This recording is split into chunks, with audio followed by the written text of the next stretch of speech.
Well, the origin of the idea was originally Mike Bloomberg's when he was leaving the mayorship in New York. And the idea was to use what he learned as mayor with regard to using data to run a city, to being innovative, to creating best practices, to solving crime, to creating economic development, to begin to share that with other mayors around the world. So at that time, Bloomberg's people called me. We got the Atlantic involved, the Aspen Institute involved, and have now put on several of these. The first was in New York, the second was in Los Angeles, the third was in London, and the fourth is now in the great city of Miami, where I'm so proud to be at least a half-time resident. I spend the winters in Miami Beach. And it's really focusing on bringing mayors and city builders and urban leaders from around the world to learn these best ways to run cities. Cities are the places that drive our economic growth.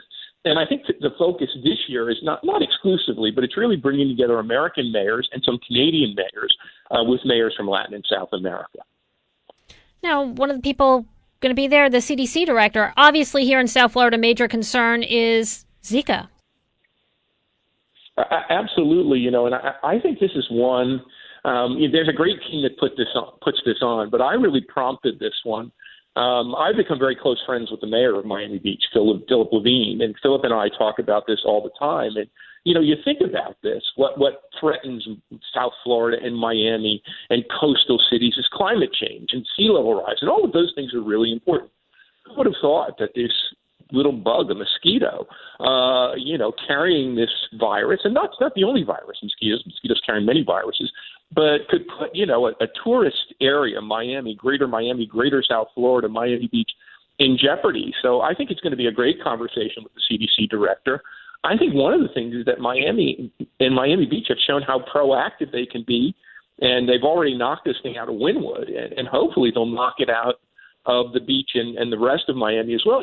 What it's done to Puerto Rico and other places, it's really paralyzed those economies. So I think that Florida could be a good example, and this conversation could be an example of how being proactive can really help save your city from suffering from one of these toxic viruses and toxic mosquito events.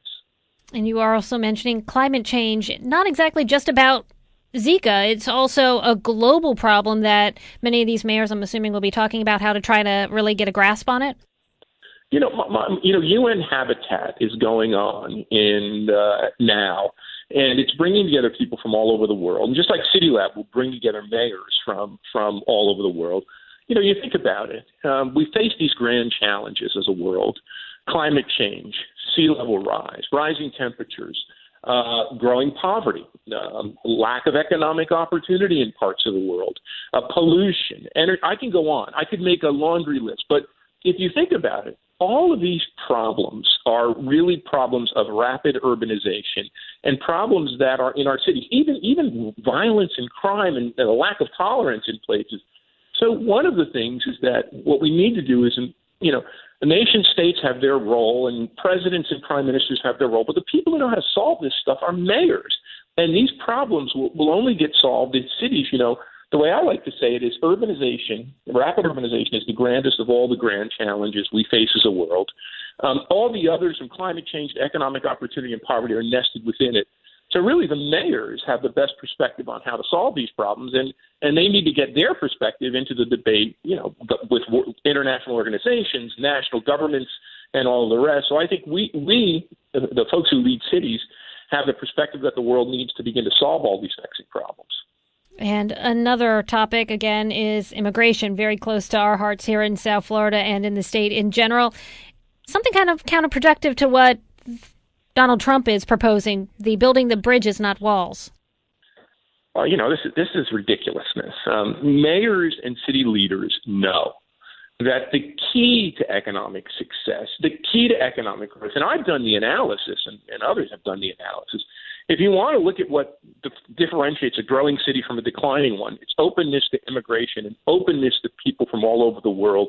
I call it the 3 T's. To have a great city economy, you need to do all 3 T's. Technology, obviously, no-brainer. Talent, you need to have talented people, no-brainer. But you need to have tolerance. You need to be open to immigrants, open to the gay and lesbian community, open to people from all over the world, from both genders, all races, all ethnicities. So Donald Trump is completely off base with this, and any mayor would tell him the key that has made America great is its openness to immigrants. Not from Andrew Carnegie, who built our steel industry, to Andrew Grove, who built our semiconductor industry, to the 50% of founders of high-tech Silicon Valley companies who come from another country. Like South Florida's own Jeff Bezos, who went on to form Amazon. So we could go on and on about this, but immigration, as urban leaders, city leaders know, is really the key to economic growth. And obviously Donald Trump's not going to win, so we don't have to worry about that. But we need to remain steadfast, and mayors and political leaders, city leaders, need to remain steadfast to show these few national leaders that don't get it how important open borders and open immigration are to our future. What do you think the actual goal is that will come out of the conference coming up early next week? I don't think there's any one thing, one goal. I really think the objective of the conference is much subtler and, in a way, more important than that. It's to build a group of mayors who know one another. When you think about it, mayors don't get to travel very much. Their city budgets are tight, and when they do, people yell, junket. So to be able to bring together mayors from around the world, in this sense, the U.S., Canada, and Latin and South America, to have them build bonds, to learn from one another, to learn from other urban leaders is a big thing. I really think we need a World Congress of Mayors, and there are efforts in that direction. But this is one way to begin to build a cohort or a network or a group of mayors around the world who understand one another, talk to one another, and learn from the best of each other's efforts. No, it's just so spectacular. You think about this is the fourth city, right? And Miami is clearly a global city. So number 1, City Lab New York. Number 2, City Lab LA. Number 3, City Lab London. I call them the world's great superstar cities.